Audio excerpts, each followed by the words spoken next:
Otani, and he walked Otani, and then he walked somebody else. I forget who. But then back-to-back strikeouts to end it after loading the Oh, bases. so no, yeah, he walked Otani and Freeman. That's what it was, and then he struck out. I guess it was what was it, Hernandez and whoever backed after him. I forget. Mhm. It might have been Muncy. How about this team, dude? Are we legit? I, The time? I'm not Yeah, gonna go that far. I'm getting into the back to the strong feeling of they can fight for a wild card spot. yeah, I'm That is almost. where I'm standing right now. Is that things are looking good. The bats have been coming alive. Guys are hitting. You know, Starling Marte's looked amazing. Francisco Lindor's been hitting. McNeil's starting to hit the ball hard. Nimmo's not hitting, but he's walking a lot like he usually does. Harrison Bader is like reviving his career right now. So yeah, I'm holding strong on the preseason feeling of I feel like this team could fight for a wild card spot. And it's so hard in the beginning of baseball. I was just talking to my dad about this. My dad's an old head and everything like that. Obviously, you can tell by me. But he was talking to me about the Mets and how they're on a current 5 game winning streak. According, that's as Well, of six I think with today. six today, Yeah. as of this broadcast. Happy Mm-hmm. 420 to anybody who celebrates.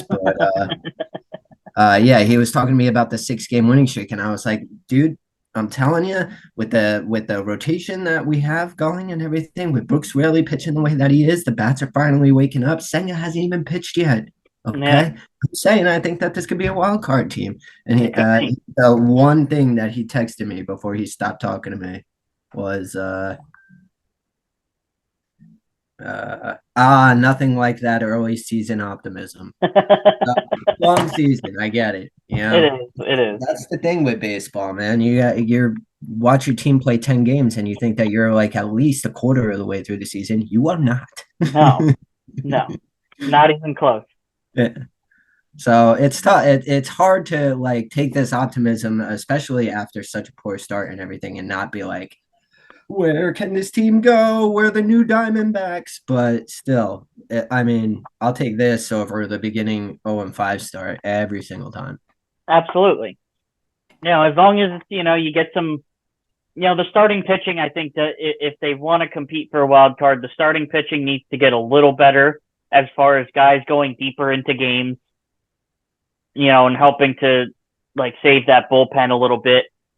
The defense has been good, which is another thing we talked about we thought was going to be, improved this year, adding Bader in center field, moving Nimmo over to left field. You got Alonso who made a great play today. Lindor was a gold glove finalist last year. We know what McNeil's able to do. Brett Beatty has been an absolute revelation at third base. I am so psyched for him. Every single time I see him, I can't believe how hyped I am for him, especially from last year.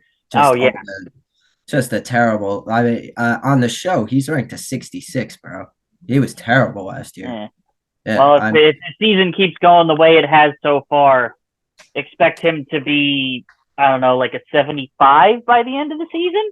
I'm gonna have to start my Is, franchise over. Get the real is that baby in there. too out of the question, do you think? Because, I No, mean, absolutely. the defense has been much improved. The hitting has been much improved. It, hasn't quite shown the power that we believe he's capable of just yet. That'll Um, come in time. but yeah, he's making contact. He hasn't been striking out a ton. He hasn't been looking fooled too much, even against left-handed pitching. So yeah, we'll just have to wait and see. It is still April.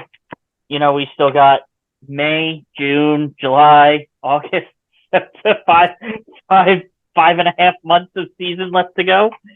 Tyrone Taylor was another one that just Yeah. seemingly has come out of nowhere. I don't even know where we got him from. Honestly, I would like to know his We got backstory if you him know. in the trade from the Brewers with Adrian Hauser. He came over in that trade. I Okay, forget okay. who we sent to. I forget who it was we sent to Milwaukee.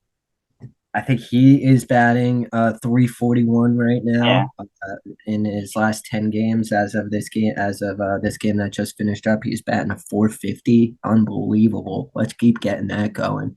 Just yeah, guys that are coming out of nowhere. That feels like spare parts from every other team. We cobbled this together, and for some reason, it's $1 million man right now. We're running, you yeah. know. I mean, So sometimes that's really all it takes, though, is like these guys that have kind of been, maybe down in the dumps, haven't, Bader hadn't really been known as that guy that's going to hit much in his career and just needs that extra chance, coming to a team where a lot of people don't have very high expectations for this team this year. They spent a lot of money with, Verlander and Scherzer and this and that, the last few years. It didn't work out. They shipped all those guys out. And the expectations have been kind of mitigated this year.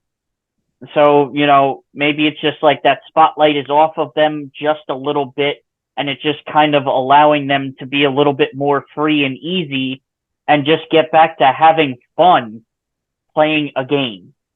and that's kind of what the like I would say in the Francisco Lindor era, that's kind of what the Mets have been all about. Yeah. Not win a lot, we might not lose a lot, or we might be winning, we might be losing, but at the end of the day, this team has a lot of fun. You know what I'm Yeah. saying? We're going to Francisco have fun, Lindor, and Devontae, we're not going to give up. We're going to keep fighting no matter what. scrappy underdog. I love it. Yeah. And Which, that's kind of you been the know, MO for the past 4 or 5 years now. and I mean, it's been the MO big time this year. As going into this game, I know they mentioned a couple times in like the game last night, a few times in the game today. In the seventh inning in the seventh, eighth, and ninth inning coming into today's game, the Mets were outscoring opponents. I think it was like 46-14 Oof. in this between the seventh, eighth, and ninth innings. So Oof. that just goes to show this team's just not giving up. They're taking good at bats, and they're just wearing down opposing teams' bullpens and getting those hits late in the game when it really counts. And let's not forget, man, this all comes down. Hats off to Carlos Mendoza Yeah, and that's how he's true. been running this team and everything like that.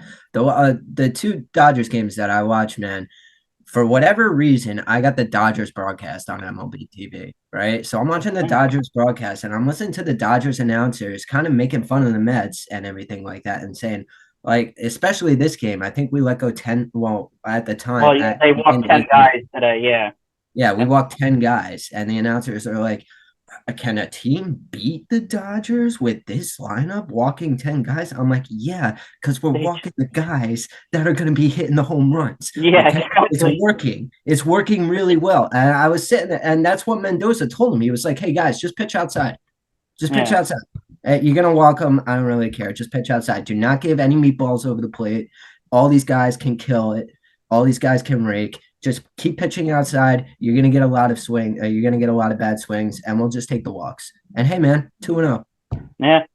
Yeah. So I'm taking it. Yeah, absolutely.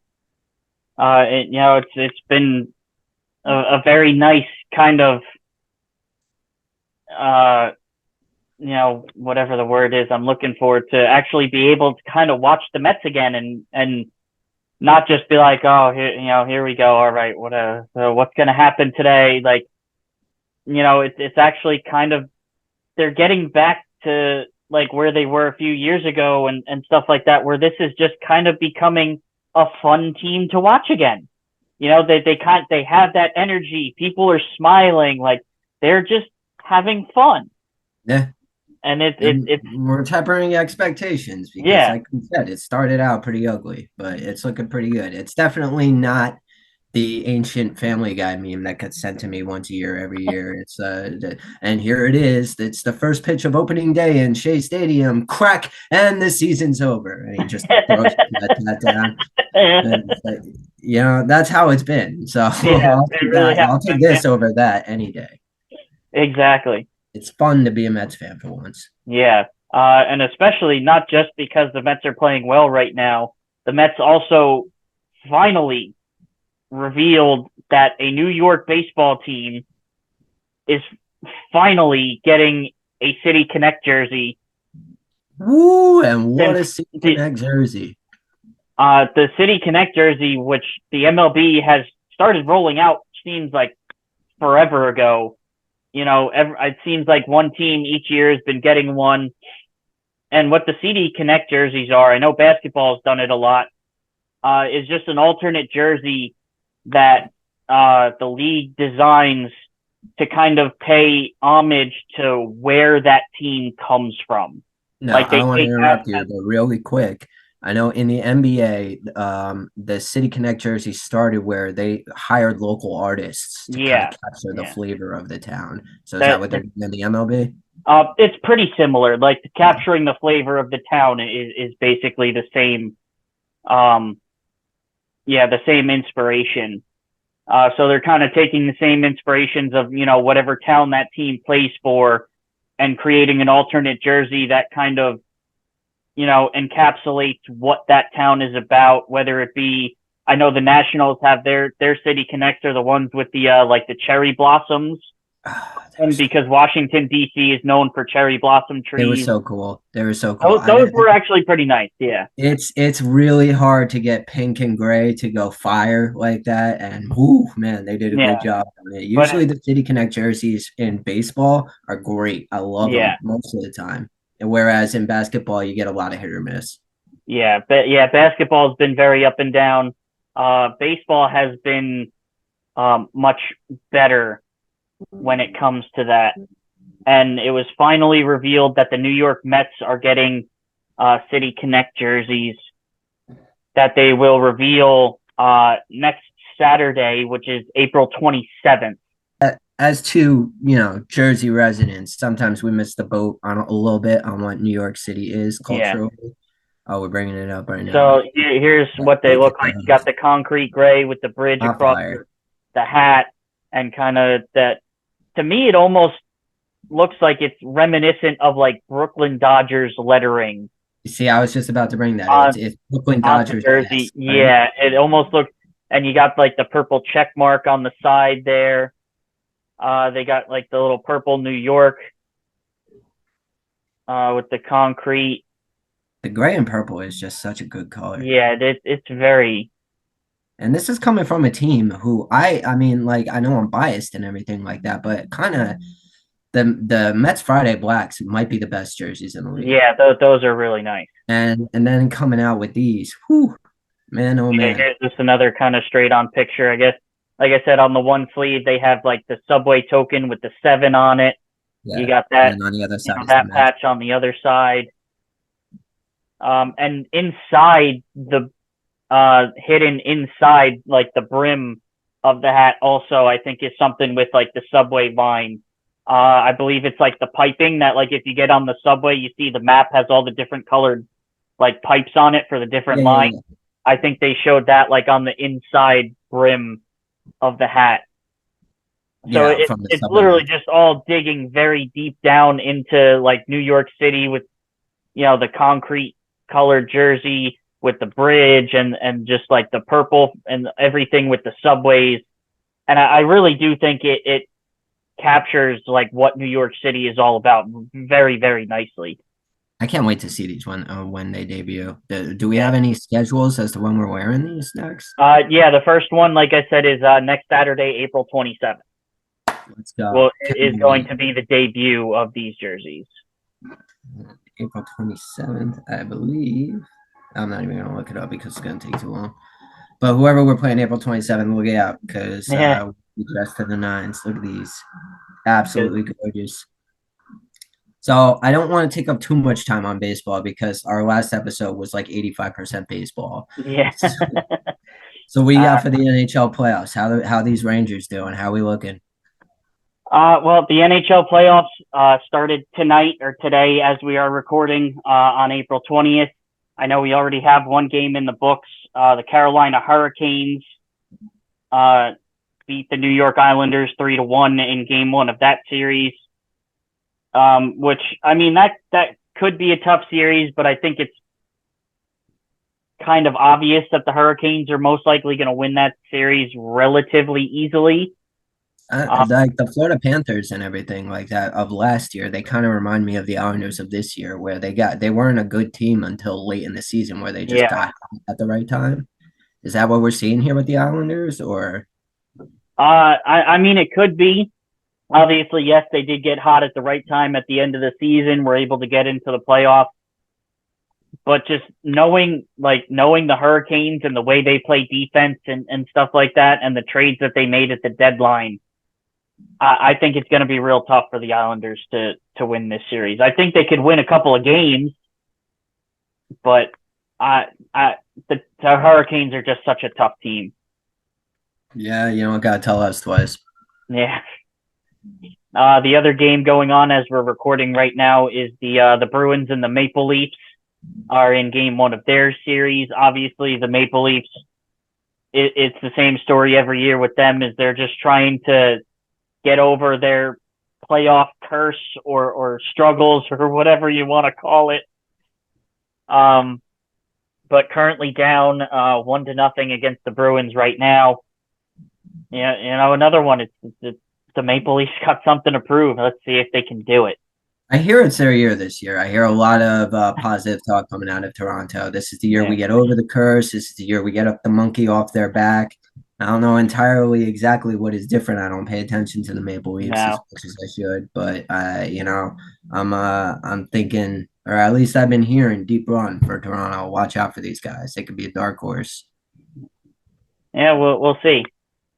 As of tomorrow, Sunday, April 21st, starting off early, we have the Tampa Bay Lightning and the Florida Panthers begin a 7-game series.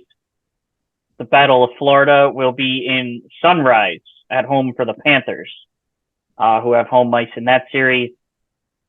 Like you mentioned, the Panthers before, a team that got hot late in the season last year, learned how to play defense late.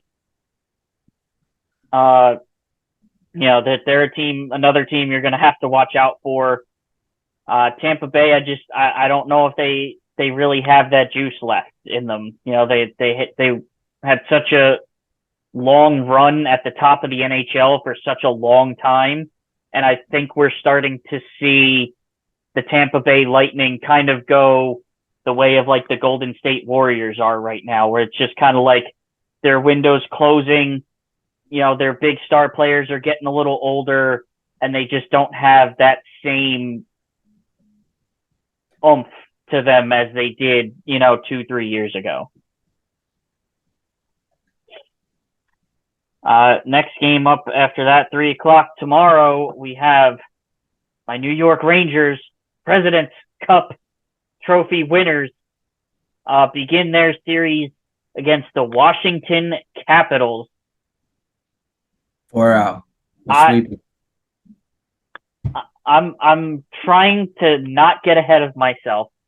Obviously, the Capitals, Ovechkin, it's going to be a tough series no matter what. My first thought was potentially this series does not make it back to Washington for Game 6, and Rangers in 5. Okay, so which gentleman sweep we're going? So, but again, they got to play the games. We'll see. Igor Shesterkin, since the All-Star break, has been absolutely amazing.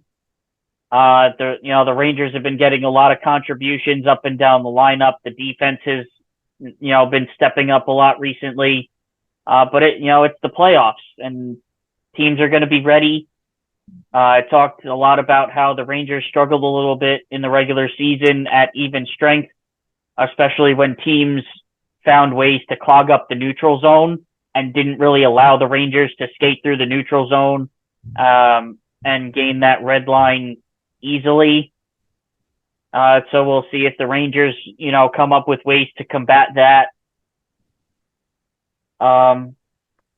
But yeah, I'm excited. The Rangers do historically have done very well against the Capitals in the playoffs. And the funniest story is how the Capitals came about clinching the final wild card spot on their last game of the season. I don't know if you've heard this, but what happened was the Capitals were playing the Flyers in what was both their final game of the season. Now, the Flyers going into the game going into the day, mathematically still had a chance to make the playoffs if they beat the Capitals in regulation, and if the Red Wings and the Penguins both, I believe, lost in regulation. Now, what happened is I guess the Red Wings game started earlier than the Capitals Flyers game, and the Flyers and Capitals were tied at 1 with like 2 or 3 minutes to go in the game. And at this point, the Red Wings game had already gone into overtime. The Red Wings got a point in the standings, which eliminated the Flyers from the playoffs. Oof. Now, nobody informed John Tortorella, the head coach of the Flyers, of this news. So what the Flyers did, thinking they had to win in regulation, they pulled their goaltender in a tie game and ended up giving up an empty net goal, giving the Washington Capitals that final wild card spot. Wow. Wow. Couldn't have happened to a worse team or a worse coach, so I'm really struggling to feel bad here. But like, I hate both those guys. Yeah, that's very true. But just like the way that happened, and I think Tortorella had said, like in his post-game press conference, like, nobody told me that, what the situation was. I thought we still had a chance. So obviously they're thinking, let's try and go for the playoffs here. We have to win, but didn't realize that they were already eliminated because the Red Wings had already gone to overtime and got that point. Jeez, I'm kind of glad. I'm kind of glad, honestly. If the Rangers, the Islanders, and the Flyers were all in the playoffs, I might not even watch. Honestly, just stick in the Western Conference. Let's see what the Golden Knights are made out of. Come on, boys, let's go. But the other games coming up for Sunday the 21st, we have the Colorado Avalanche and the Winnipeg Jets. And the other series we have going is the Nashville Predators taking on the Vancouver Canucks. How far you got the Canucks going? Because that's another team that I hear is primed to make a very deep run. Yeah, that's a tough one because I know you're saying that earlier in the season, I heard kind of the same thing I potentially heard about the Rangers, is that they could end up being playoff frauds. In that, yes, they did very well in the regular season, but this is the playoffs now, and I guess maybe it's something to do with teams are going to be playing tighter defense in the playoffs, and that could potentially be the downfall of the Canucks. But I've always been a strong advocate that playoff hockey is 100% some of the most exciting sports that you could possibly watch, with just the energy and the anticipation and just all the just everything that comes along with it, especially once you get into overtime, because not like the regular season, you're playing full periods of 5-on-5, but it's still sudden death. Yeah, not a hot take at all. Playoff hockey is where it's at, man. Playoff basketball, playoff football, playoff baseball, even nothing to take away from those sports. Yeah. I enjoy all three, but playoff hockey is just something different, because magic. It's just, hockey's a different game too, because you get it's a little more faster paced than the other games. You have the added physicality and all that stuff, just knowing that that plays the most into it. Yeah. And I'm sorry to interrupt you, but it's the physicality. It's that very back dark part of your mind that doesn't really get a lot of attention and everything, that's saying somebody could die right now. Yeah, somebody could die. Somebody could get 40 miles per hour with fucking weapons on their feet. Okay? Pretty much. Like literal blades. Yeah. Or just feet. That anticipation of you see somebody skating with the puck and their heads down, and you just see that defenseman making a beeline right for him, and you're like, oh, this dude's about to get wrecked. Yeah, And of course, yeah, we all want to say and everything, and everybody always wants to say you don't want to see anybody get hurt. You never want to see anybody injured or anything. Hmm. These guys have careers. This is their career. They're supporting their families, so we're not looking for that and everything. But it's human nature. It's the Yeah. exact reason why NASCAR draws 100,000 fans every single time that they race, even though it's two left turns every 10 minutes. Okay, it's because we're looking for the crash. You Yeah, know what pretty I'm much. Yeah. saying? Yeah. There's that very human element to it that I think adds that little bit of an extra edge that might be missing from football with all of its downtime and basketball just being a non-contact sport. Same with Hmm. baseball. But yeah, I think that Yeah. helps for sure. Yeah. And then, like I said, well, once you get into overtime with hockey, it's just, especially when you're watching, it's Edge not, on your if you're seat. watching like your team, it's like having a heart attack every like 10 seconds. Like every time somebody like lets that puck go off of their stick, Yeah. you just like hold your breath for like 3 seconds, waiting for something to happen. And I, oh my god, there's a reason why I'm bald, man. I'm telling you. There's like when you're in the they get into the offensive zone. You know what I'm saying? Like yeah, last year when the Devils were in the playoffs, when you get into the offensive zone, you're just on your you're feet, like, knees weak, oh pulling god, your yeah, hair out, yeah, just score, please score. yeah, to score. I'm, I'm like one. I'm like looking through my fingers like this, looking at the ground, like just like The slamming my passion, fist on the the floor, passion like is just somebody just unmatched in score any other already. sport. It's wild. It's absolutely wild. Regular season games, you got to go football. You got to go football. But Yeah, playoff games, playoff. no question, it's hockey. Yeah, I listen. I love the New York Giants. I've never bled for the New York Giants before. I've never been in trouble for the New York Giants before. Okay. New Jersey Devils runs in our veins, man. It pumps through our blood. So when we're out there, and it's the same thing with the Rangers for you, I know it is. I have absolutely. one of my old friends from high school is a big Philadelphia Flyers fan. Name's Johnny C. Shout out to him. I don't know how he's been doing. I haven't talked to that guy in years, but it was the same thing for him. Same thing for every team. If you're a diehard fan, you Hmm. bleed for that team. Oh You yeah, die for the team. You know what I'm yeah, saying? Totally different than in baseball or football, I feel, yeah. or basketball. But yeah, I expect Madison Square Garden to be electric in Game One of that series. You know, Madison Square Garden. You know, the fans always come out and support. It's always a great atmosphere, even in the regular season. But just the feeling with this team this year, the way Shesterkin has come back from his midseason struggles, we know that we can trust Jonathan Quick if we need him. The defense has been very good. You know, you got the you know, those top six guys. You know, Panarin had an absolutely electric season, 120 points, career highs in almost every statistical category.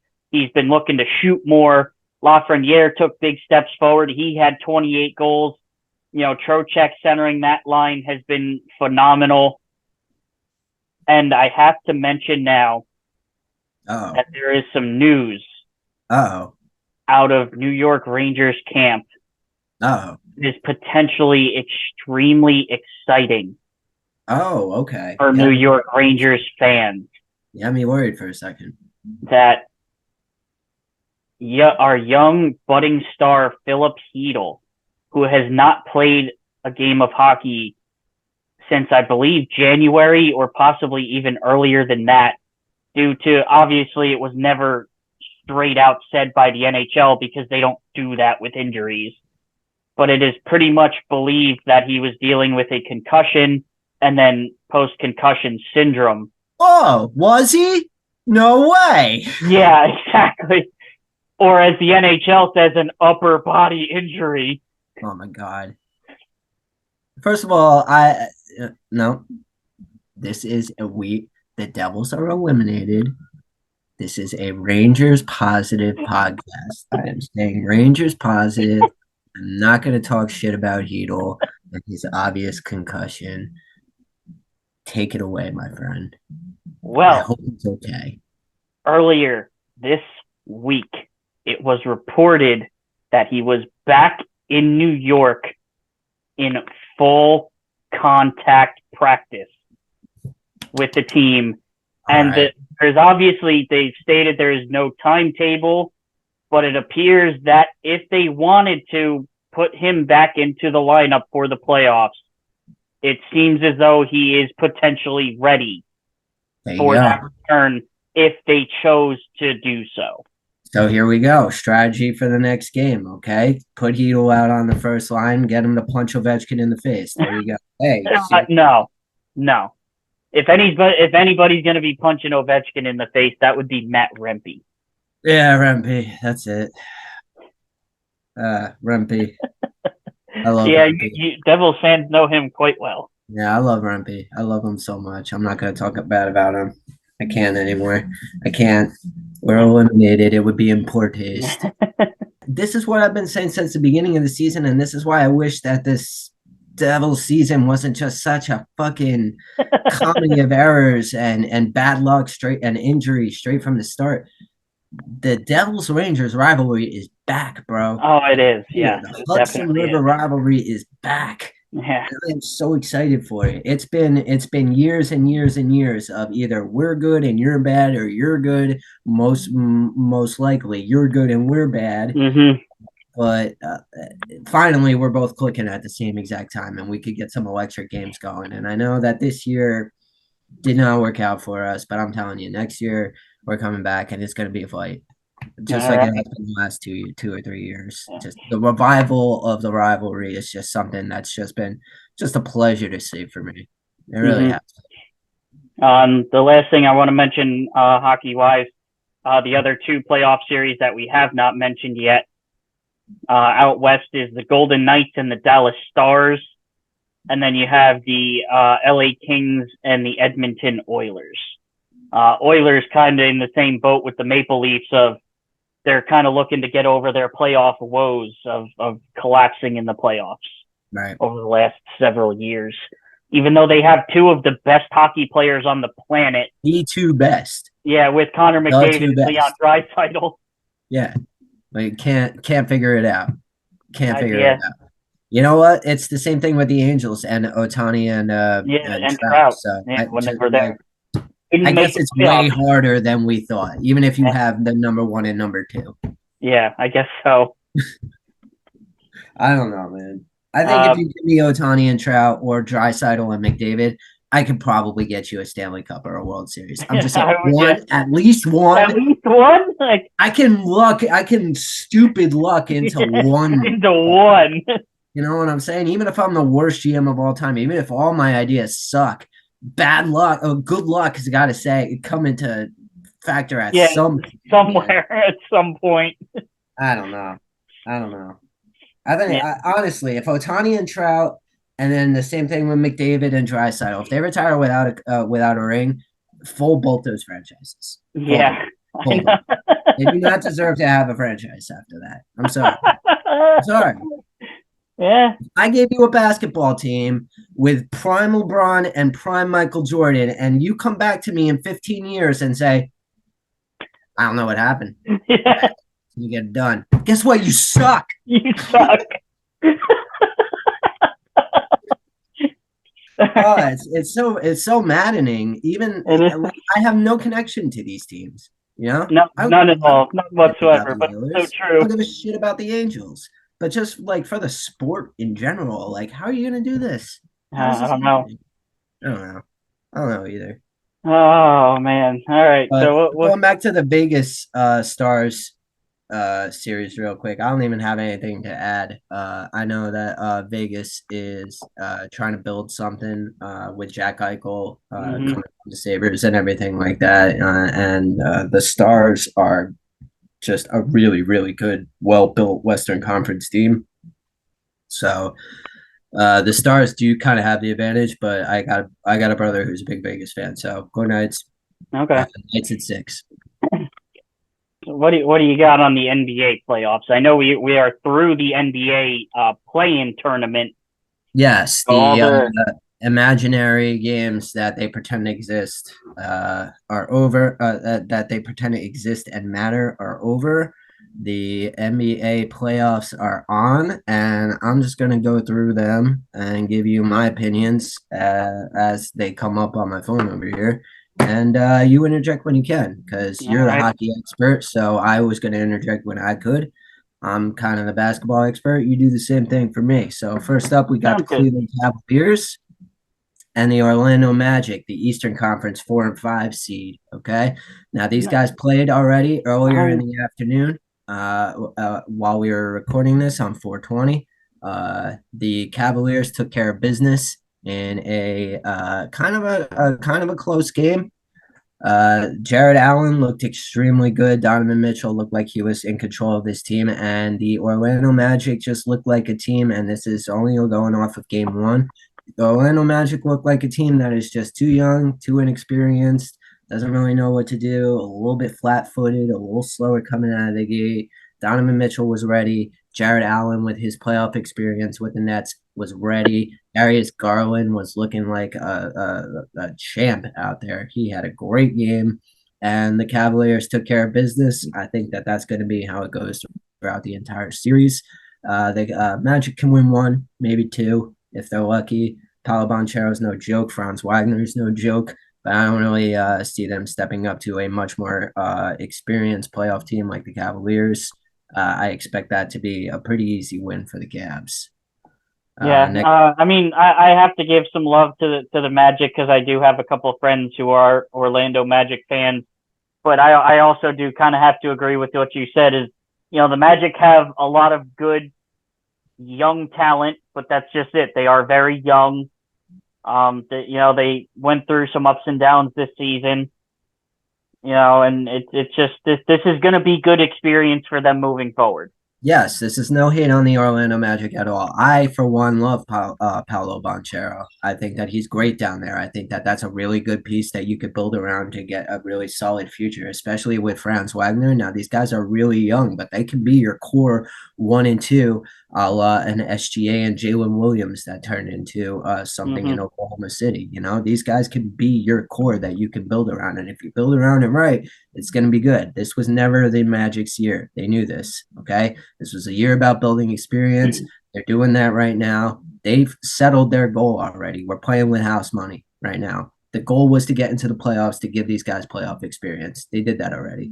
All Yeah. right. So we're playing with house money. I expect the Cavs to move on comfortably within 5, I would say.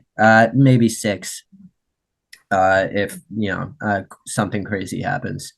Next one up, also in the East, we have the 3 and 6 seeds, the Milwaukee Bucks versus the Indiana Pacers, and this is another one that I think is going to be settled relatively quickly. Uh, you got Damian Lillard, you got the Greek Freak, you got Chris Middleton. Everybody's playing very well and everything. I know that they got questions defensively. I get that, and I know that's why you're looking at me. That's not why I'm Have looking at you. question I'm looking at you because of their head coach, the Mister. coach the coach and the defense. Yes, the coach chokes a lot, the defense chokes a lot. They're not going to choke this round. They're just not. If you want them to choke, if you're looking for them to choke, check back next round, check back when they play the Celtics or the Knicks or the 76ers, and then we could talk about a choke and everything like that. Okay. But I think that they're going to handle business right now. Right now, it's Tyrese Halliburton and Tyrese Halliburton. Pascal Siakam doesn't have enough energy, doesn't have enough chemistry with the team yet that he's gelled very well. I don't really. I mean, I see the Bucks winning in 6. I do. Okay. The Pacers are a much better team, constructed, and they have much more playoff experience than the Orlando Magic. They are playing a way better team, though. You know what I'm saying? They're not playing the Cavs; they're playing the Bucks. So I got the Bucks in 6 on this one. Okay.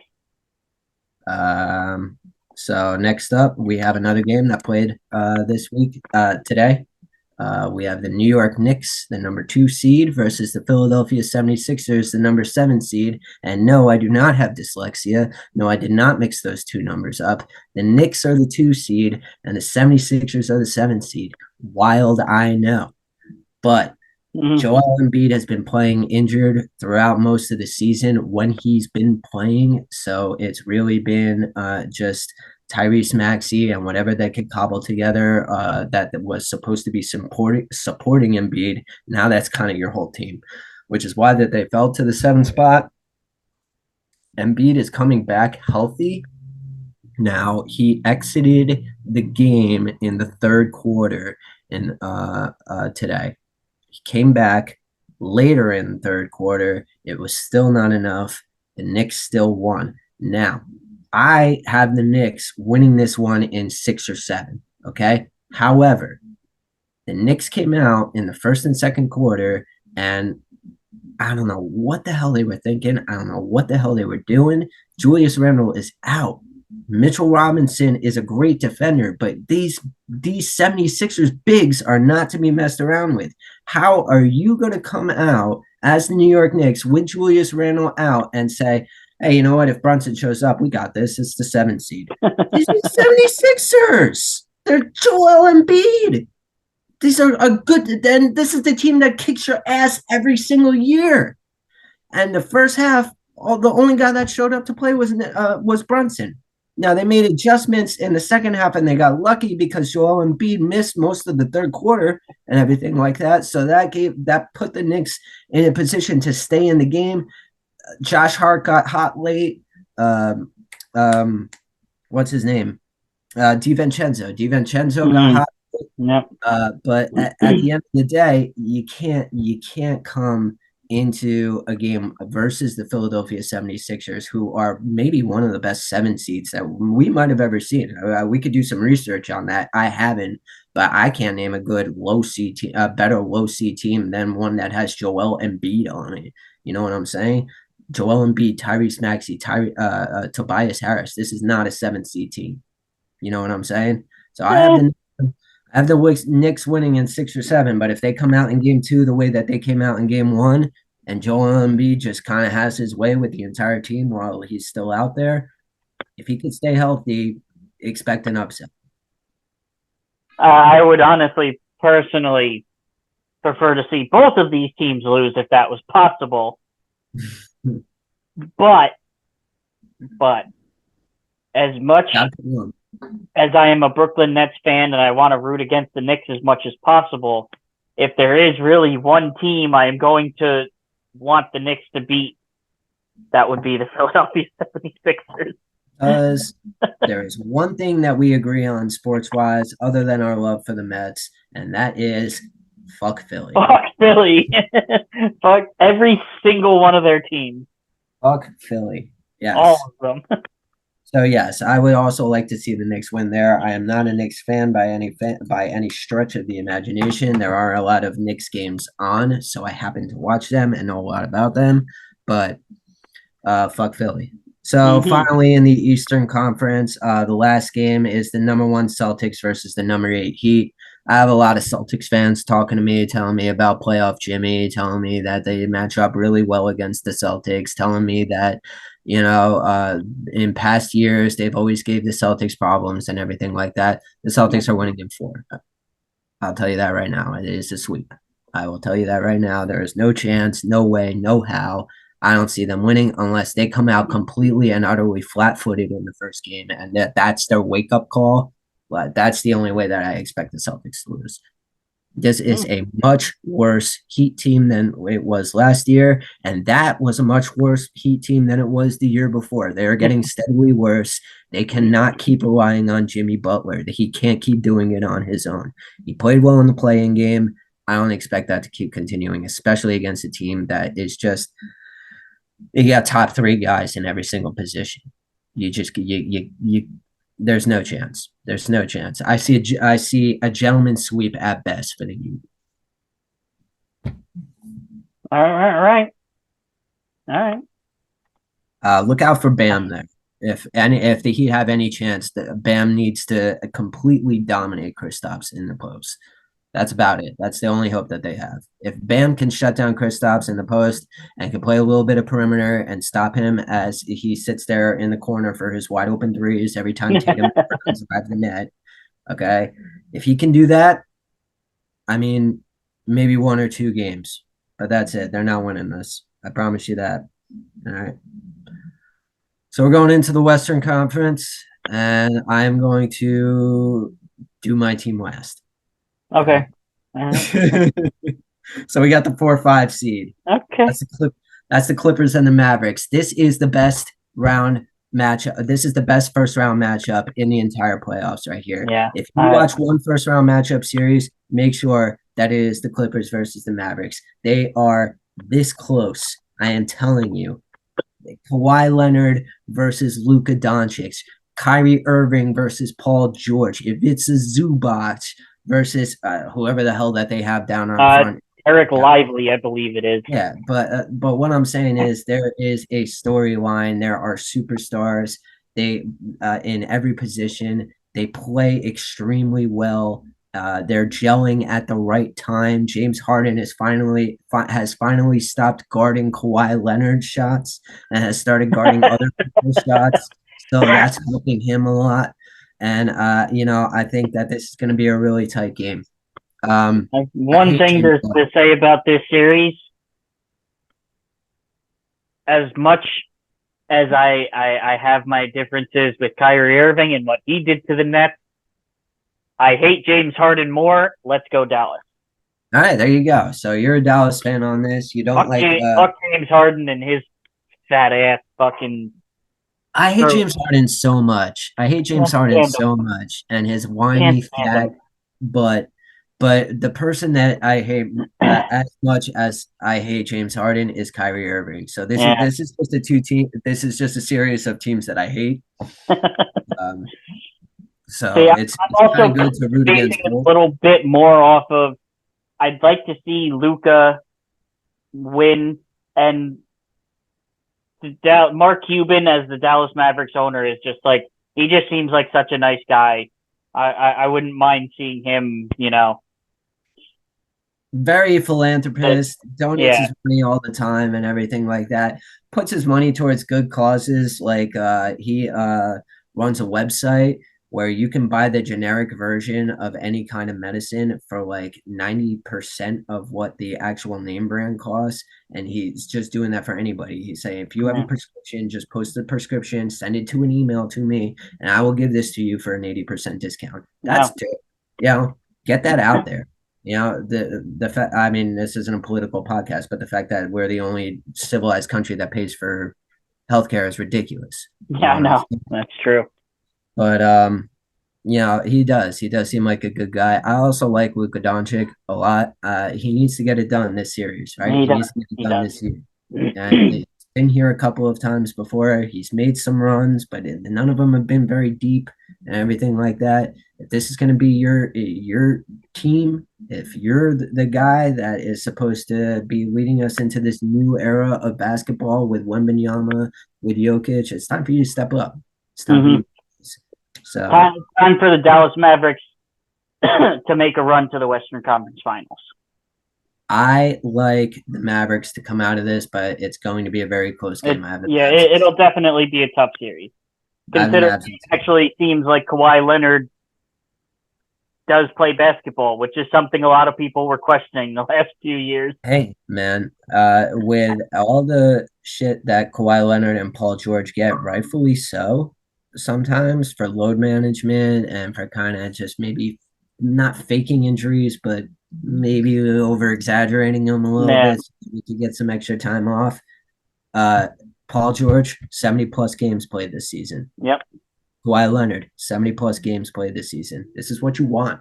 This is what yeah. you wanted out of them. And hey, And look, the Clippers it's are doing real unfortunate. good. It's unfortunate though that it took the NBA making a rule for them to do so. That's human nature, man. We're gonna cut corners every single way that we Just, can. You know what I'm but saying? just to your point though, both of them played 70 plus games this year and weren't injured. Whereas the last like 3 or 4 years with all this load management and stuff, it seemed like they were getting hurt every time they played. Hurt. So maybe actually playing was a good thing. No, I think that it just limited the amount of times that they could say that they were hurt. You know what you know what I'm saying? So and look, I don't know. I don't want to say anybody's lying. I don't want to say anybody's breaking the rules or anything like that. It's just seems a little funny that your ankle only really bothers you when you're playing the Hornets. Yeah, right. Weird. Kind of weird.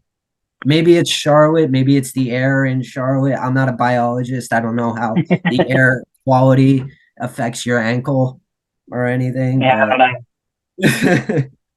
but anyway, we have the Timberwolves versus the Suns. That's the 3 versus the 6 seed. The Timberwolves are the 3. The Suns are the 6. That's another That one. that could be a decent series too, honestly. It's going to be, you would think it would be a good series. They played already today, and the Timberwolves absolutely smoked them. What I saw was a very injured Phoenix Suns team, a very old Okay.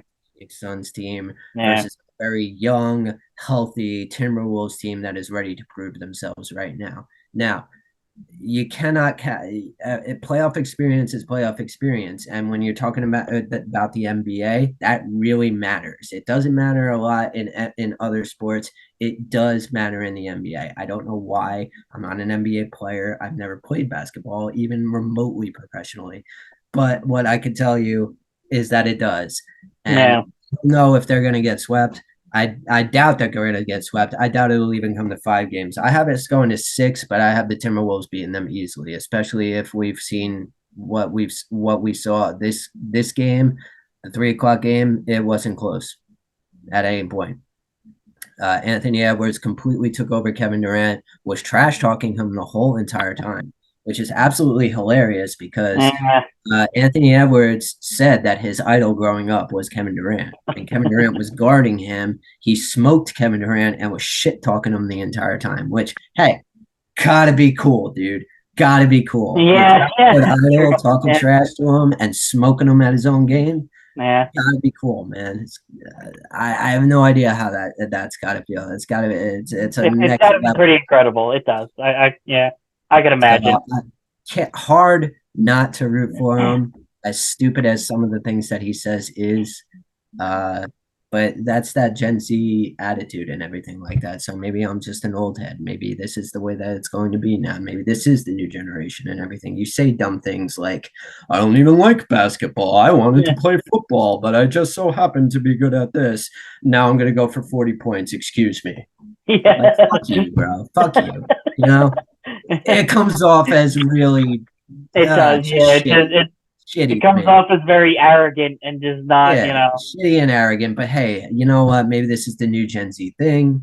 I don't want to be an old head or anything like that. It's really hard not to root for Anthony Edwards, though, with as how good as he's playing. Cat might finally have Carl Anthony Towns, might finally have the guy that he needed this Hmm. entire time because we Yeah. saw what is probably it's either Embiid or Carl Anthony Towns. Well, not anymore. Now it's Jokic. But before Jokic burst onto the scene and became the MVP and won the championship, and that your best center was Embiid or Carl Anthony Towns. Uh, Carl And Anthony Towns almost has been can't even categorize Cat as a center. Like you can, but you can't. Like he's such a weird. Because yeah, he's 6'10", but he doesn't play inside like ever. no, he's trying to revolutionize it. He's Yeah. trying to be part. He's trying to be the face of that new brand of positionless spacing basketball and everything like Hmm. that. It works for him. It hasn't worked for his team. Now that he has Anthony Edwards, let's see where it goes. You know what I'm Yeah. saying? I guess now that they have like a healthy and I guess um and like with it, I guess Rudy Gobert to play that center position on defense kind of does give him more free range to not have to worry about covering those big guys down low because they have Gobert there. And Yes, it puts Carl as Anthony. much as things seemed very disjointed for them last year, I don't know what changed in the off season, but it's working this year. Well, Gobert getting a little bit of time to kind of get used to his team, get chemistry with Carl Anthony Towns, get chemistry with his point guard and everything like Yeah. that. That has a lot to do with it. Because what Gobert does is he's that defensive prowess that Carl Anthony Towns is, but you can't have Karl Anthony Towns just sit underneath the basket the entire time. You got to utilize that guy because he has range and everything like that. So Karl Anthony Towns can now sit on the 3 point line looking for that Hmm. shot while you Yeah. still have an inside presence. Yeah. So that's Gobert's thing, and it seems to be working well for them. I have them winning in 6 here. I the Suns, especially in the first game, and I don't, it's only one game in the playoffs and everything like that, but we saw this throughout the entire regular season. They're very injured. They're very old. Okay, they're slow. All right, Bradley Beal's past his prime. Kevin Durant is past his prime. Now, these guys are still amazing players if you give them the opportunity to shoot and everything like that, but they can't carry the team by themselves, and they cannot especially be that solid, always there number 2 option that Devin Booker needs. Hmm. So I do have the Wolves winning in this one. So, and that's going to be in 6. Moving on, we have the Denver Nuggets, the number 2 seed, versus the Los Angeles Lakers, the number 7 seed. And this series is one that I would like to talk about only simply because I am very glad that the Lakers won the play-in tournament. I am super, super glad about that. There was a lot of talk and chatter about, hey, the Lakers are 4-0 against the Thunder. Hey, the Lakers have LeBron James. He's Hmm. a 40-year-old with 20 years of experience that is going to trump any kind of youth advantage that the Thunder have and everything like that. And we got the Pelicans because of it. So the Nuggets and the Lakers match up with the Nuggets now, which is a much less favorable matchup than they had against the Thunder. Yep. Uh, I don't expect that to go very far at No. all. I got the Nuggets winning in 5 very easily. Hmm. Uh, I don't think that is going to be a sweep. Anthony Davis, LeBron James, everybody like that. You got to give them at least one win, maybe 2, but I don't expect it to go any farther than that. Yeah, it's the best duo in the league. Nikola Jokic, Jamal Murray. Home court advantage goes to the Nuggets. So the Lakers now have to go deal with not only, the Nuggets team on the floor, but also obviously the advantage of playing in Denver with that different atmosphere that is very tough to play in. Um, and also I'm just a very big LeBron hater, so You can't be. You can't be at this point in his career. I And can this, be. I can I, be. I mean, all right, maybe you can. I would love to hear your reasoning and everything like that because I at just this don't. point in his, okay, go ahead. I mean, outside of like, I'm not saying I don't respect him. Obviously, I respect him, for the longevity of his career and this and that. But it's just like the way he's gone about so much of his career. It just kind of irks me. The fact that like you see so many of these clips, like the one we saw a couple of weeks ago of, oh, LeBron James got swatted on the back of his head, and then for like 5 minutes was like grabbing at the back of his head, like he almost like somebody really like bashed him with a hammer. And it's just like stuff like that just annoys me to no end with him. That the NBA had to change the rule and like get more aggressive with making sure players don't flop because of LeBron James. Because he is the biggest actor and flopper in the end. This guy is like the most athletic and possibly most well-rounded basketball player we've ever seen. But 75% of the time, he's just like falling all over the place, just trying to get foul calls. Like I know a lot of other people do it, but it's just he takes it to such like an extra level of like lying on the floor, grabbing his face. I 100% agree Oh, with you. The flops are egregious, and another thing that really bothers a lot of people about LeBron James is the outright lies that oh he yeah, tells that too. Yeah, in there's press that too. conferences. Which, you know what, that kind of endears me to him a little bit. Like just the fact that he's just sitting there reading a book just like just this is the book I was reading. I know I was scheduled for a press conference, but no, you've interrupted me reading this Ayn Rand book. Really quick. That I'm on the first page of, by the way. I didn't flip to the middle or anything like that to give you the idea that I was reading this book. No, I'm on the first fucking page. Can you tell me about that book, LeBron? Says a reporter. Well, the themes in this book are really, the themes really touched me a lot. Ayn Rand is a very good writer. You didn't read the book at all, LeBron. No, he didn't. Oh, I didn't read the book at all. No, but like that's what I'm saying. Or like the Kobe game where in his last game he scored 70 points and everything like that. And they asked LeBron about it afterwards. And LeBron was like, I was watching it with my boys, and it was the first quarter, and I just turned to look at my friend, and I was like, Kobe's gonna put up 70 today. Yeah, okay. Yeah, okay. Yeah, Yeah, you just knew that. It just popped into your head because you're such a small wizard, right? Yeah. It's gotten to the point where like that I don't know if you've seen this. I've been fucking loving this. I've been sending this to everybody I know, so I'm sure that you've gotten at least one from me.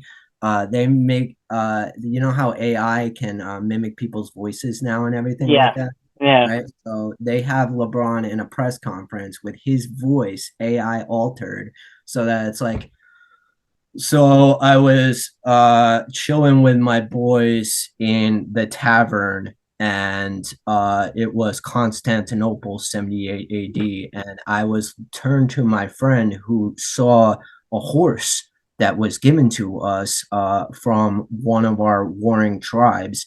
And I said to him, I have a funny feeling about that horse. I think that there might be some soldiers in it. I don't think that it's going to be a present. And it's like, so they have shit like that. Like he predicted 9/11. He did like 100% one of my favorite meme pages of all time. But that's what endears me to him almost. The fact that he just lies so blatantly and obviously and just doesn't care. Yeah, they just don't give a shit. Call me out on this because I'm LeBron James. Yeah. You know what I'm saying? The guy's the GOAT. He's been doing it for 20 years. He's got the leading scoring. I mean, there's just nothing that you can say about him. He's got the most points in NBA history. Okay, so how is that different than the leading the scoring leader? To me personally, it's a little different because you think about, yes, he scored the most points, but he's played more games than like anybody else in the top 5. And if you think about it, are you holding that against him? No, not necessarily. But he's played more games, which does speak to his longevity. But you have to think about that his dedication. But if you think about like the difference between LeBron and Kareem Abdul-Jabbar, is LeBron has gotten a lot more points, obviously off of 3-pointers. Kareem, I think, only took 1 3-pointer his entire career because they didn't exist for most of it. And LeBron has taken, I think I've looked this up before, and I think LeBron has like, I want to say it's like 1,200 more free throws in his career than Kareem ever did. I mean, but like that's an era that he grew up in. You know what I'm saying? You can't blame him for the era that he grew up in. Like, I mean, I can. You want to talk about like I can still do it.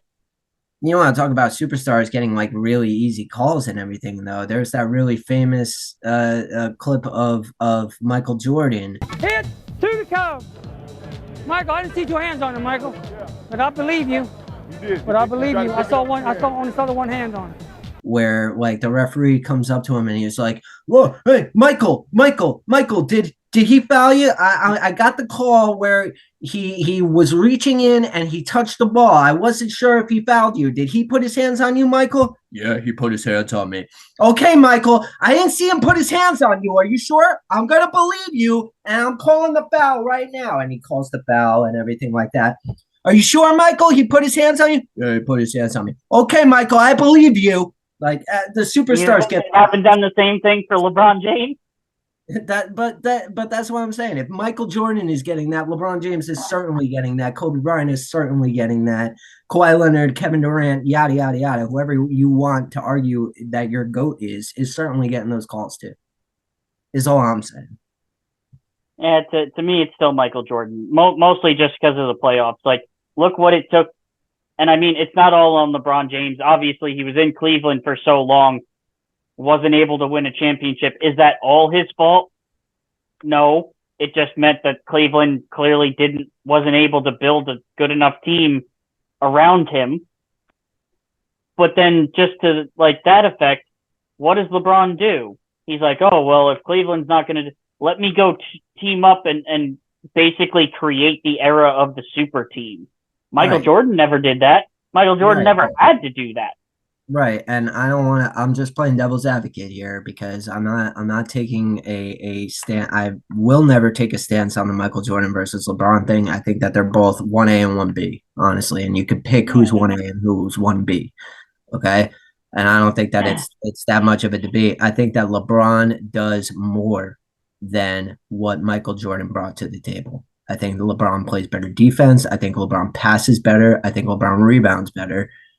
I do think that Michael Jordan was a better scorer. I do think that Michael Jordan could put the team on his back better than what LeBron could do. But again, that's your debate. You're apples and oranges at this point. Yeah. It's 1A, 1B. You know what I'm saying? One thing I'll say to that, I'll give you the passing, but better defense.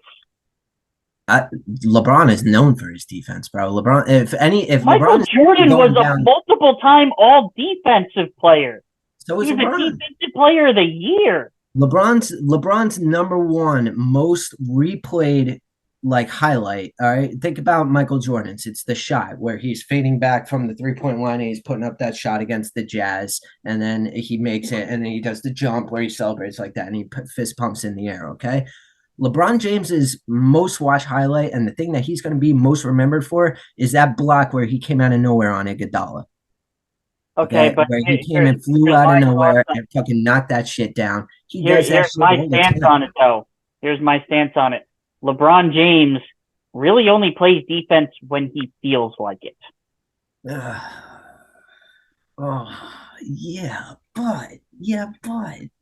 right, like. Michael Jordan played defense all the time. LeBron just does it whenever he feels like it. Okay, yeah. Michael Jordan plays defense all the time, and LeBron James doesn't play defense against the Hornets. Okay, like, I mean, come on. What are we doing? You know what I'm saying? I don't know. Do we need Michael Jordan to play defense against the Hornets? Do we need Michael Jordan to play defense against the Wizards?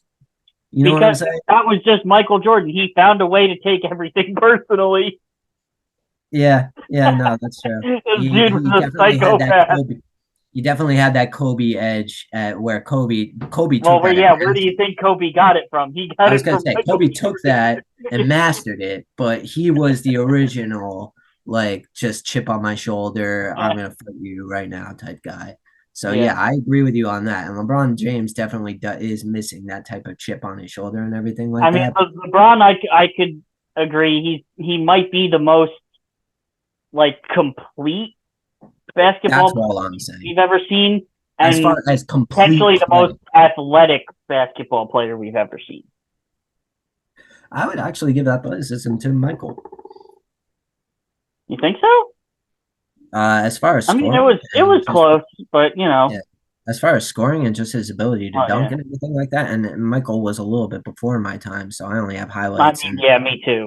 And videos and shit like that to watch. I didn't watch it live like I'm watching LeBron live, but at the same time, I do kind of feel like his athleticism might be maybe a step above, not light years, but a step above. Well, it's a never-ending debate. Let's finish up with what we were talking about before. Well, we only have one more series. Yeah, we got one more left, so let's get through that. My Oklahoma City Thunder versus the New Orleans Pelicans. I think they got a shot. I think they got a good shot. What? What? I said They're I think they're sweeping gonna these win. motherfuckers. I Sweeping them. Sweeping them. SGA versus CJ McCollum. Who you got? Easy. SGA. Okay. Jalen Williams versus whatever bum. Bring out anybody in New Orleans. They ain't beating Jalen Williams. Okay. That small forward. They ain't beating Jalen Williams. Chet Holmgren versus Zion Williamson. Hey, you Brandon know what? Ingram. If Zion, Brandon Ingram. all right, all right, all right. I'm gonna take Brandon Ingram there. Yeah, no, that's fine. But that's one. That's one. Yeah, yeah, no, I'll take Brandon Ingram over Jalen Williams right now. Right now. Yeah. Okay. Future, Yeah. I'm taking Jalen Williams. Well, yeah, because he's younger. He has the higher ceiling at this point. Sure. But man, I don't know. This is the matchup that we wanted. This is the matchup that we had hoped for. Everybody was saying, "Don't play the Lakers. Don't play the Lakers. You're gonna get woken up if you play the Lakers. You're gonna get beaten in 7." And guess what? We don't have the fucking Lakers. They get swept by the Denver Nuggets. Yeah. So that takes care of them. I have the Pelicans. I have the Pelicans going down in 5 easily. I don't think Zion Williamson is going to match up against Chet Holmgren. I don't think that he stays healthy throughout this series. I don't think that he can bang with the big guys quite like he can when playoff intensity picks up and everything like that. He hasn't shown it yet. And granted, neither is Chet. But Chet played a full 82 games this season. Yeah. You know what? Zion's But never. I don't think Chet would be. He wouldn't be matching up with Zion though. Would he be Valanciunas? Yeah. But I'm I'm talking about big man presence. Big man presence. Yeah, we're going with Zion and Chet. You know what I'm saying? I'm just thinking legitimately, like matchup on the floor. It's going to probably be Chet and Valanciunas. Yeah, which obviously has this, the height advantage. But Valanciunas has the weight advantage. Zion would probably be matching up with Dort unless we something like that. I don't know. I don't think we would bring out Poku or the other Jalen Williams to match up against Zion or anything like that. Probably not. Dort on him. But I don't see. I mean, fingers crossed. But I have us coming out, and I have us routing the Pelicans at least by 20 in the first game. They're gonna make an adjustment, maybe come back in the second game, maybe win the third. But I have Oklahoma City easily, comfortably winning this series. Okay, fair enough. Pure homerism. Let's go Thunder. Thunder up. All right, and one last thing we get to tonight. Before you do that, I know you're going to throw it to the late connections. You want to speak on Alvarez having surgery? He's having surgery? Yeah, he was put on the 15-day DL, and then right before we went live today, it wasn't enough. I actually have it on my phone right here. Because I don't want to misquote, and of course now I have to find it. Lakers, Tyrese Maxey, Alvarez to have surgery. Francisco Alvarez thumb will undergo procedure on torn ligament. Return timetable is to be decided. Yeah, so that most likely means probably no less than 6 weeks. Okay. All right. So who you want stepping up? We got Nito. We got Narvaez. It's going to be Narvaez probably catching the majority of the games. Nito was playing today, and he had a couple of good stops defensively. But bats wise, I would much rather prefer Narvaez as well. Yeah. So I guess we'll see where we're going on that one. That is another thing that we're just going to have to weather. We'll see. Yeah, it's just another storm we're going to have to weather. Mm-hmm. But, all right, let's get this going. Okay. We're 2-3. Something like that. All right. So today we have names that we know. All right, here we go. Wesley Matthews, Anthony Edwards, Keegan Murray, Kobe White, Klay Thompson, Malik Monk, Spencer Dinwiddie, Zion Williamson, LeBron James, DeAnthony Melton, DeJounte Murray, Dyson Daniels, Luka Doncic, Duncan Robinson, Terry Rozier, Scary and Terry. Kevin Durant. So I'll be honest with you. This one's really fun. The only person who I do not know is Dyson Daniels. Yeah, I've heard the name before, but he's like the one that I know like the least about. Wesley Matthews is a good 3-and-D guy. He played for the Timberwolves and the Magic. Not the Magic, the Mavericks. Anthony Edwards also played for the Timberwolves. Is a big dunker, also a good 3-point shooter. Keegan Murray and Kobe White, both 3-and-D guys. So we might have a 3-and-D type thing, especially with Klay Thompson.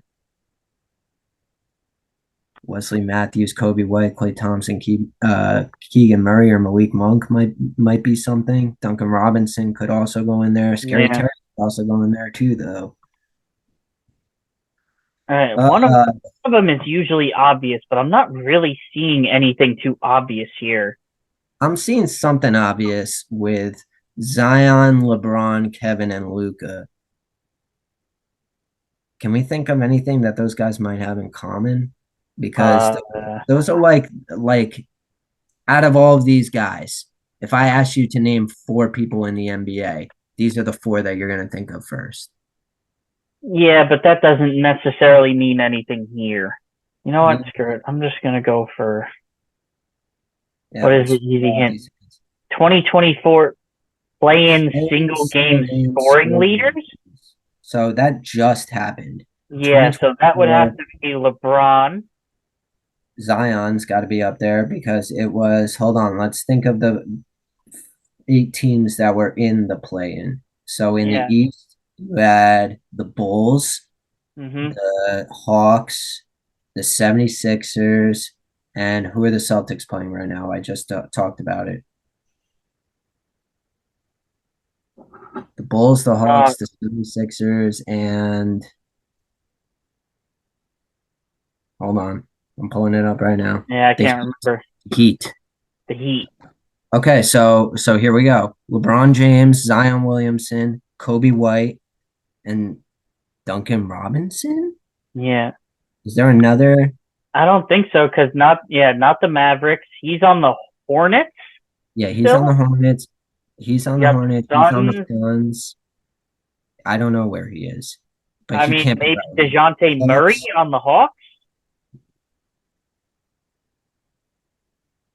Or switch out Duncan Robinson. Lakers? Switch out Duncan Robinson and DeJounte Murray. For DeJounte Murray? Yeah. You think Kobe White was one of them? Kobe White's a Bull. Yeah, it's definitely possible. It's either that or Spencer, right? So the Zion Williamson and LeBron James, I'm absolutely 100% sure of. Yeah. Spencer Dinwiddie, Kobe White, and DeJounte Murray could be the other 2. I feel like Duncan Robinson could be one just because the Heat played 2 games. The Heat did play 2 games. Or I think the Hawks only played 1. Duncan Robinson is a guy that's known for his clutch baskets. He would be coming in to play a lot in the playoffs. And I think the Bulls only played 1, maybe. No, the Bulls beat the Hawks. Okay. So, if anything, DeJounte Murray wouldn't be on there. Yeah, so Duncan Robinson and Kobe White. Yeah. Or Spencer. But now that you're saying Spencer, Malik Monk too. I don't know about Dinwiddie, though, because they only played 1 game, and I could see it being LeBron James. But doesn't Malik Monk play for the Kings? Didn't the Kings beat the Warriors and then lost to the Pelicans? Oh, they did. That's true. And Malik Monk played really good in those games. Fuck, this is hard. Yeah, I don't know. Take out Duncan Robinson, put in Malik Monk, throw it in. All right. Let's see if that works. Nope. And we're not that close. All right, let's try a different hint. Scored 0 points in a play-in game. Oh, come on. Klay Thompson. Did he? Yes. Klay Thompson scored 0 points in his very last game with the Warriors. Okay. So Klay Thompson, Dyson Daniels. Another guy fail in their playoff games. Or in their... Did Kobe White maybe score 0 points in the Bulls game? I'm looking at Dyson Daniels, honestly. You think so? Who does he play for? Oh, the Pelicans. Is that a Pelicans jersey? I thought it was a Yeah, Nuggets that jersey. that's very possible. So Dyson Daniels. You think maybe did Duncan Robinson put up a 0? Duncan Robinson only shoots three, so it's very possible that he put it up a 0. Although I'm not entirely Or sure. Wesley Matthews? It looks like he has a Hawks jersey on. He does have a Hawks jersey on. So did he? Is it maybe like him and Kobe White, like guys that came off the bench and just didn't score? I don't know. Wesley Matthews is really old. It makes sense that he would have 0 points, especially if he's playing on the Hawks right now. I thought he retired ages ago. Yeah. So So let's put him in there. And oh wait, D'Anthony Melton, is he on the Sixers? Could he have maybe yeah, Anthony Melton's on the Sixers. He could have also put up 0. do we want to try that? Those four? Mm, I guess. All I'm right, feeling good about it. let's give it a shot. No. Oh, Yeah. we're one away though. Oh, we are one away. We're one away. So Klay Okay. Thompson, we know for sure. Klay Thompson, I know for 100% fact. This You're gonna have to let Trey get his buckets and then stop everybody else around him, right? That's how you beat the Hawks. Let Trey get his buckets, right? I don't know. Let's look for another. Missed playing game due to These are all plans. Fuck. So, oh Jesus, missed the playing game due to injury. Now we gotta think about. Oh shit, I don't know. What's the worst one? Active playoff points per game leaders. Okay, that one we can actually get Kevin, LeBron. because it's Kevin, LeBron. It's gotta be Clay. Got you think Klay and Luka? Yeah, Probably. right. The only other one I could potentially see is But Anthony Edwards. but no, because Anthony Edwards. But we're only talking points per game, not total points. Yeah. So maybe Anthony Edwards over Klay Thompson. No, I don't think so. Because I remember Clay scoring 50 in some games. He's just So had a big body of work. You know what I'm saying? So we want to go with these four. It does make sense. It does. Okay. All right, let's try that. Nope, one away. I think it's Anthony Edwards over Klay Thompson. All right, do that. It's our last guess, but I think that's what it is. Okay, we got that. We got that one. Okay. All right. We're fighting for our lives. Yeah, 2024 play-in single game scoring leaders. Okay, so single game scoring leaders. I would think DeJounte Murray probably put up a lot of points in their game.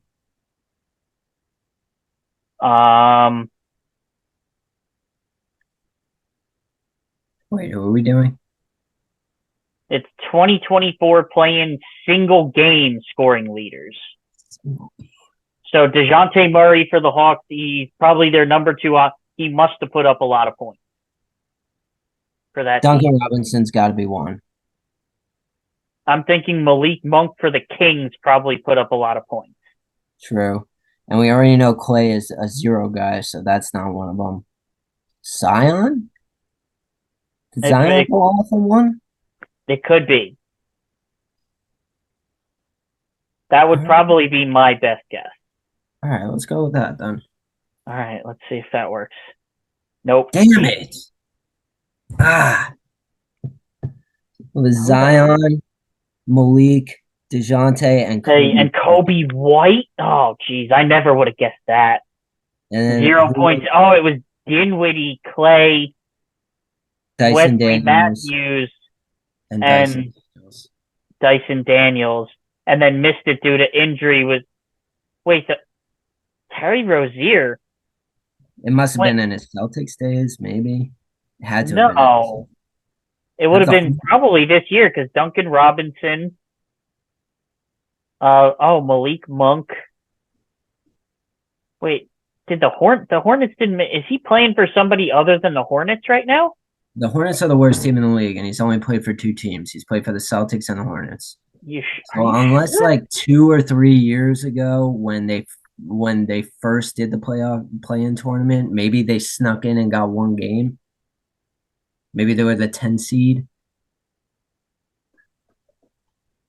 No, he plays for the Heat now. He plays for the Heat now? Yes. Gary Terry? Yeah. No way. When? So he must have missed their games due to injury. Wow. I See, didn't know that I Gary don't pay Terry enough played for the Heat. attention, so I thought he was still rotting over there in Charlotte. no. I mean, at least we got that one. All right, fair enough, man. Yeah. At least he's on a better team. All right, everybody, and that's another episode. I don't know what happened. Technical issues kind of deleted the last little bit of our recording, so you got me solo doing the outro today. Don't forget, as always, like and subscribe to both me at the Not the Fake Fohammer and my buddy Ryan R. Thompson 524. He can be found on Facebook, Instagram. I can be found on YouTube, Threads, and Instagram. Don't forget to like the show as well and subscribe so that you can get live updates. Next week, we're probably going to be running through the NBA playoffs and the NHL playoffs again. Ryan's going to be back to describe what went down in the round one. And I will be back, as always, to describe basketball and what happened in round one as well. Formats as well, obviously, coming too. And just everything else going on in the sports world. As always, thanks so much for watching, you guys. We really appreciate it. Peace. Yo, cut it.